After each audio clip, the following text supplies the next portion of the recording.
నిజంగా కొన్ని కామన్ సెన్సికల్గా అనిపించే కొన్ని ప్రశ్నలు అడుగుతాను.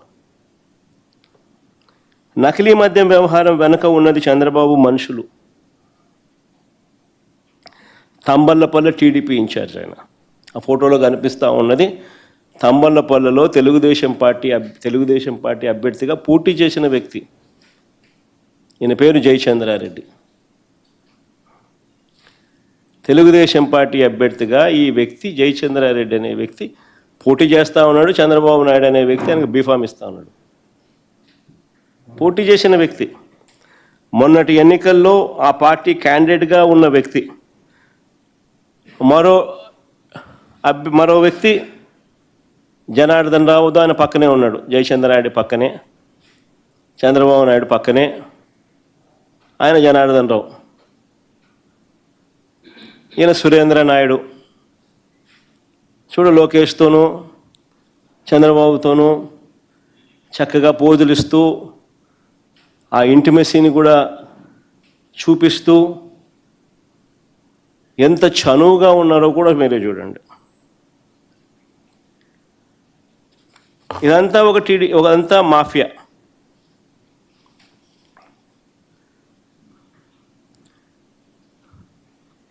ఎన్నికల్లో బాండ్లు సైతం ప్రచారం. బాండ్లతో పాటు Telugu Desam party manifesto, Chandrababu Naidu photo. చూడండి ఎంత చక్కగా ప్రతి ఇంటికి పోయిస్తున్నాడో.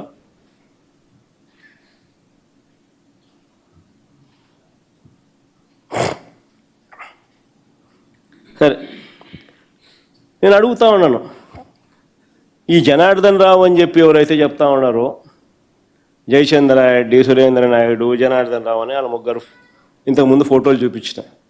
ఈయన సురేంద్ర నాయుడు, ఆయన ఆయన జనార్దన్ రావు, ఈయన జయచంద్రారెడ్డి. సరే, కాస్త ముందుకు పోయే ముందు వీళ్ళ గురించి కూడా మాట్లాడదాం.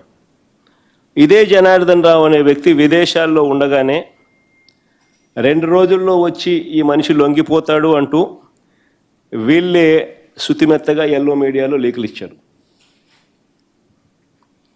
ఈనాడులో బాగా కనపడుతుంది, ఆంధ్రజ్యోతిలో బాగా చక్కగా చూపిస్తారు, TV5 బాగా తాళం వేస్తుంది. అంతే హాట్లైన్ కదా అందరిది. అందరూ ఎల్లో మీడియా అంటే దొంగల ముఠ అని అందరూ భాగస్వామ్యులు కాబట్టి బాగా ఖచ్చితంగా అందరికీ తెలుసు ఎక్కడున్నాడు, ఎప్పుడు వస్తున్నాడు, ఏం జరుగుతున్నాడు అని. జనార్దన్ విదేశాల్లో ఉండగానే 2 రోజుల్లో వచ్చి లొంగిపోతాడంటూ శుతిమెత్తగా ఎల్లో మీడియాలో, పత్రికల్లో, టీవీల్లో వీళ్ళే రాసుకున్నారు. దీని సారాంశం ఏంటంటే, జనార్దన్ రావు ముందుగానే ఆయనతో వీళ్ళు మాట్లాడుకోవడం, ఆ వెంటనే ఆ జనార్దన్ రావు 2.5 సంవత్సరాల కిందటి నుంచి ఈ వ్యవహారం జరుగుతోందని ఆయన నోట్లో నుంచి అలా చెప్పించడం, దానికి పూర్తిగా ప్లేట్ ఫిరాయించి